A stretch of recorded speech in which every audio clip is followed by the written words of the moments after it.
Hey everyone, Mike Hughes here with IHMS. A couple things I wanted to talk to you about. As we get into the colder winter months and the heart of the winter, I wanted to talk to you about something that I think a lot of people can have issues with, but oftentimes gets looked over, and people don't even realize that it's a problem. I'm talking about cold temperature dehydration. Now, if you need a refresher on dehydration, some of the negative side effects, some of the ways that you can tell you're dealing with dehydration, some of the warning signs, I would encourage you to go back, look at our last video or recent video posted by Jeremy Norman on dehydration. Great video filled with a ton of awesome information. So if you haven't checked that out yet, go on back, give that a look. You'll get a lot of good information there. Today, what I want to focus on is some of the reasons why you can actually make the argument that you're more at risk for dehydration in colder temperature and winter months than in the summer. A lot of times we don't think about that. The first reason that causes this issue and that can increase your risk is what happens with our blood flow response. So what happens when we go outside in cold temperature? All your blood is going to flow to your internal organs and your core. The reason why this happens is because it's important for the body to keep the core warm, right? Keep those internal organs functioning. We need that. One of the internal organs that we have is your kidney. So what happens? Blood flows into that kidney, nice and warm and full. That kidney gets tricked and it tells our body we don't need any more liquid, and it shuts off something referred to as our thirst response. So when you go outside, you're going to be less likely to have the urge to drink and feel thirsty because those kidneys are full. On the other end of that, same reason, since that kidney is filled with blood, we can see increased urine output. So if you're ever outside working, active, doing whatever around the house, you'll notice that you may not feel as thirsty. You don't have that urge to drink. You also may notice that you have the urge to go to the bathroom a little bit more. Both of these are due to the fact to that blood flow response and kind of how your body is counteracting that cold weather and keeping the core warm. The second thing that we see that could increase the likelihood of dehydration in cold temperature is something we refer to as insensible water loss. You have to excuse my drawing here. I'm not the best artist, but what happens when we go outside?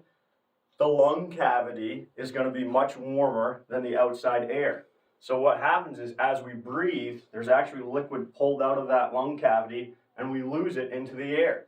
That's why whenever you're outside in the cold weather, you can oftentimes see your breath, right? That's actually liquid leaving your body. So there's a second way that we're going to lose water without even noticing, right? It's insensible. It's not a way that you would think about losing water and getting dehydrated, but certainly that's one to consider. The last thing that I like to talk about is clothing technology and layers. As time's gone on, we see clothing companies get a lot better with their technology, moisture wicking, right? Things that are going to keep sweat off the body so that you're not getting as cold, you're not going to get frostbite, things of that nature. What happens is, again, it tricks our body a little bit so that we don't realize we're sweating. We feel like we're not really working as hard. And in that case, we're not going to think that we have to drink quite as much and replenish that liquid loss. So clothing technology is a big one to consider. You have to think about when you're outside, most people, if they're going to be doing work or they're going to be doing an activity outside, they're going to layer up, right? They're going to dress warm. Sometimes having more layers will actually cause the body to sweat even more. So it's a double-edged sword, right? The clothing technology is going to make it so that we don't feel that sweat. We don't realize we're sweating. The layers are actually going to make it so that we're sweating more. So another big area that we can lose a lot of liquid without even knowing it. So big three things to consider here. Blood flow response, right? We got the decreased thirst response. We got increased urine output. So simple math.